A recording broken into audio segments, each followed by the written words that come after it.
بسم الله الرحمن الرحيم. السلام علیکم ورحمۃ اللہ وبرکاتہ۔ ناظرین، آج جس شخصیت پر لب کشائی کرنی ہے وہ بڑے معروف و مشہور ہیں۔ میری مراد شیخ عبدالباسط عبدالصمد ہیں۔ میں اللہ تعالیٰ کی بارگاہ میں دعا گو ہوں کہ وہ مجھے شیخ عبدالباسط جیسی عظیم شخصیت پر بات کرنے کی توفیق دیں۔ مصر، 26 جمادی الثانی 1345 ہجری بمطابق 1 جنوری 1927۔ ناظرین، یہ وہ دن ہے جس میں شیخ عبدالباسط کا ظہور ہوتا ہے۔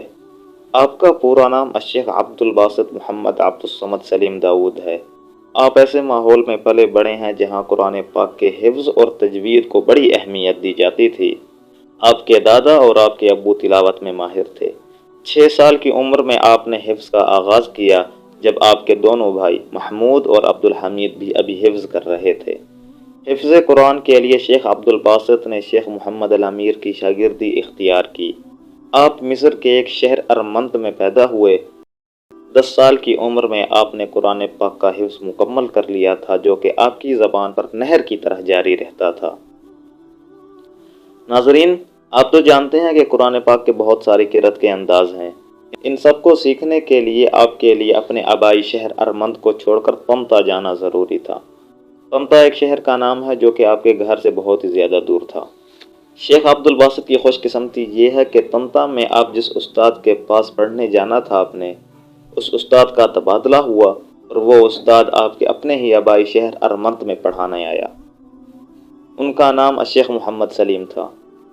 شیخ عبدالباسط ان کے پاس گئے اور الشاطبیہ کا علم حاصل کیا، جو کہ 7 قرأت کو سیکھنے کا پہلا قدم تھا۔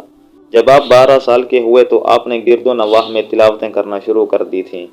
1951 میں ایک مرتبہ آپ کی تلاوت کی ریکارڈنگ الشیخ علی بن محمد الضباع نے سنی تھی۔ یہ اس دور کے بہت بڑے قاری تھے۔ انہوں نے شیخ عبدالباسط کی یہ ریکارڈنگ ریڈیو کمیٹی کو پیش کیا، جس کو انہوں نے بہت پسند کیا۔ اسی طرح 1951 میں شیخ عبدالباسط ریڈیو میں داخل ہو گئے اور آپ کی تلاوتوں کی ریکارڈنگ شروع ہو گئی۔ اس کے بعد آپ اپنے خاندان کے ساتھ القاہرہ میں مقیم ہو گئے۔ جب سے شیخ عبدالباسط ریڈیو کے ساتھ وابستہ ہوئے تو ریڈیو کے کیسٹ کے ڈیمانڈ میں اضافہ ہوا۔ جس کے گھر میں ریڈیو ہوتا وہ آواز کو اونچی کرتا تاکہ ہمسائے بھی سن سکے جن کے پاس ریڈیو نہیں ہے۔ خصوصاً ہفتے کے دن رات 8 سے 8:30 بجے تک یہ سلسلہ جاری رہتا۔ الشیخ البطیخی بیان کرتے ہیں کہ شیخ عبدالباسط رمضان شریف کی راتوں میں قرآن پاک پڑھ کر سنایا کرتے تھے۔ پھر ایک بار آپ نے القاہرہ کی مسجد الحسین میں قرأت کی۔ اس وقت آپ نے سورۃ النحل کی تلاوت کی تھی۔ اس محفل میں عام لوگوں کے سوا بڑے قاری بھی بیٹھے تھے۔ اس کے بعد آپ کو سیریا یعنی کہ ملک شام نے طلب کیا، جس پر آپ نے سوریہ جانے کے لیے اپنے استاد سے پہلے اجازت طلب کی اور پھر وہاں گئے۔ ناظرین، 1952 میں آپ کو بین الاقوامی دعوتیں موصول ہونا شروع ہوئیں۔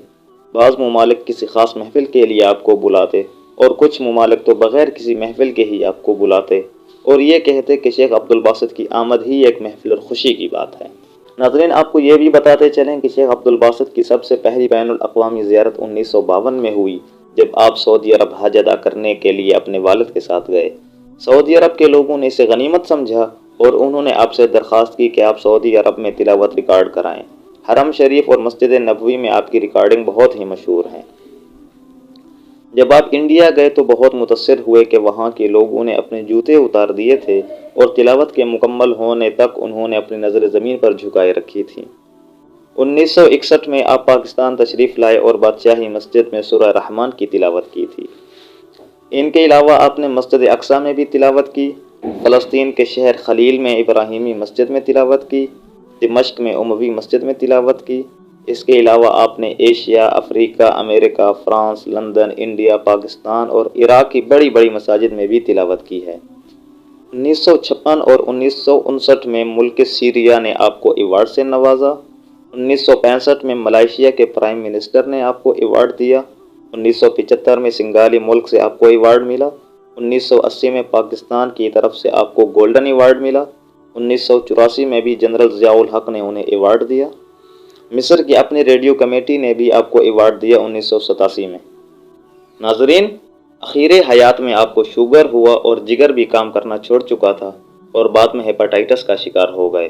قاہرہ میں آپ زیر علاج رہے، ایک ہفتہ لندن میں بھی زیر علاج رہے اور پھر اپنے بیٹے طارق کے ساتھ مصر واپس آ گئے۔ 1988 میں بھی آپ نے پاکستان کا دورہ کیا تھا۔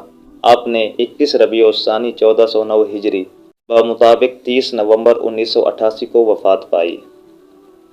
ناظرین، اب تو شیخ عبد الباسط نہیں ہیں، لیکن ہر جگہ آپ کو شیخ عبد الباسط مل ہی جاتا ہے۔ اگر آپ کو میری یہ ویڈیو اچھی لگی ہو تو میرے چینل کو سبسکرائب کرنا نہ بھولیں۔ جزاکم اللہ خیرہ۔